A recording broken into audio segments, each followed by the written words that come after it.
ದಿನ ಹೆಂಗೆ ಕಳೀತಾವ ಅನ್ನೋದೇ ಗೊತ್ತಾಗಂಗಿಲ್ಲ ರೀ. ಹೊಸ್ದಾಗಿ ಕರ್ಕೊಂಡು ಹೋಗ್ತಾರಂತೆ ಮೊನ್ನೆ ಹೇಳಿದ್ರು.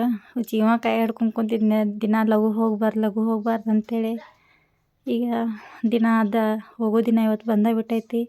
ನನಗರ ಏನು ಮಾಡಬೇಕು, ಏನು ಮಾತಾಡಬೇಕು ಅನ್ನೋದು ಗೊತ್ತಾಗವಲ್ತು. ನಮ್ಮ ಅಪ್ಪನ ಮೂತಿನೂ ನೋಡೋಕ್ಕಾಗವಲ್ತು. ಅವ್ರ ಮೂತಿ ನೋಡ್ರಂತೂ ತೀರಾ ದುಃಖ ಜಾಸ್ತಿ ಆಗ್ತೈತಿ. ಮನಸ್ಸೊಂಥರ ಭಾಳ ಭಾರ ಅನ್ನಿಸ್ತೈತಿ. ಏನು ಮಾಡ್ಬೇಕು ಅನ್ನೋದು ತಿಳಿವಲ್ತು. ಹುಡುಕ್ಯಾತು ಎಲ್ಲ ತುಂಬಾಕತ್ತಾರ. ನಮ್ಮ ಅಪ್ಪ ಮೂತಿ ಇಟ್ಟ ಮಾಡ್ಕೊಂಡು ನಿಂತಾನ. ಹೆಣ್ಮಕ್ಳ ಜೀವನದಾಗ ಇದು ನೋಡ್ರಿ ಭಾಳ ಕಷ್ಟಕರವಾದ ದಿನ ಅಂದ್ರೆ. ಈಗ ತಾಯಿನ ತಂದೆನ ಬಿಟ್ಟು ಇನ್ನೊಬ್ಬರ ಮನೆಗೆ ಹೋಗೋದು ಭಾಳ ಕೆಟ್ಟ ಅನ್ನಿಸ್ತೈತ್ರಿ. ಅವ್ವ ಅಪ್ಪನ ಬಿಟ್ಟು, ಹುಟ್ಟಿದ ಊರು ಬಿಟ್ಟು, ಎಲ್ಲ ಬಿಟ್ಟು ಇನ್ನೊಂದು ಕಡೆ ಹೋಗಿ ಅದು ನಮ್ಮ ಮನೆ ಅಂಥೇಳಿ, ಅದು ನಮ್ಮ ಊರು ಅಂಥೇಳಿ ಇರೋದು ಭಾಳ ವಜ್ಜೆ ಐತ್ರಿ ಜೀವನ. ಹೆಣ್ಮಕ್ಳಿಗೆ ಇಂಥ ಕಷ್ಟ ಕೊಡಬಾರ್ದಾಗಿತ್ತು ದೇವ್ರು. ಇನ್ನು ಗಂಡು ಮಕ್ಕಳನ್ನ ಕರ್ಕೊಂಬಂದು ನಮ್ಮ ಮನ್ಯಾಗ ಇಟ್ಕೊಳ್ಳೋದ್ರಿಂದ ಎಷ್ಟು ಚಲೋ ಇರ್ತಿತ್ತು.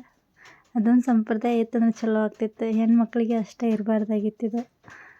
ಎಲ್ಲರೂ ಮಡ್ಲಕ್ಕಿ ತುಂಬಿ ನನಗೂ ನೋಡುವ ಅವನ್ನೆಲ್ಲ ಮಡ್ಲಕ್ಕಿ ಎಲ್ಲ ತಳಗೆ ಚೆಲ್ಲಾಡಬಾರ್ದು, ಚೆನ್ನಾಗಿ ಗಟ್ಟಿಂಗೆ ಹಿಡ್ಕೊ ಅಂತೆಲ್ಲನೂ ಹೇಳಕತ್ತಿದ್ರು.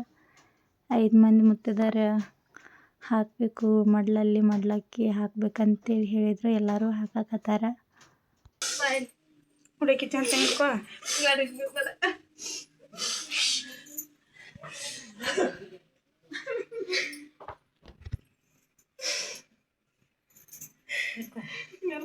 ಸಾವಕಾಶ ಹುಡುಕಿ ಹಿಡ್ಕೋ ಚಂದ. ದಂಡಿಗೆ ಹೋಗ್ಬೇಕು ಸಿಗಿರ್ಲಿ ಲಾಸ್ಟ್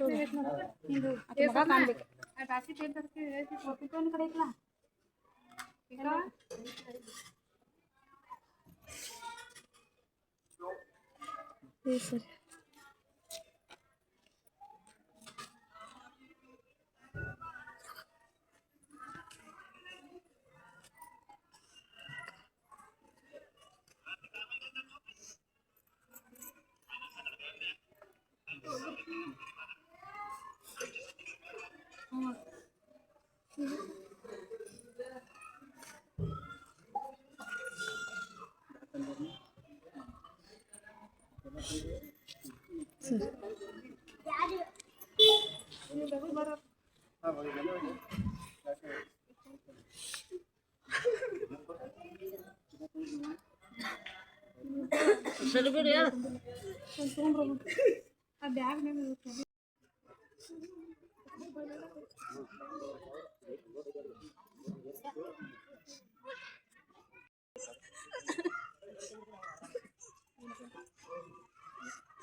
Yeah.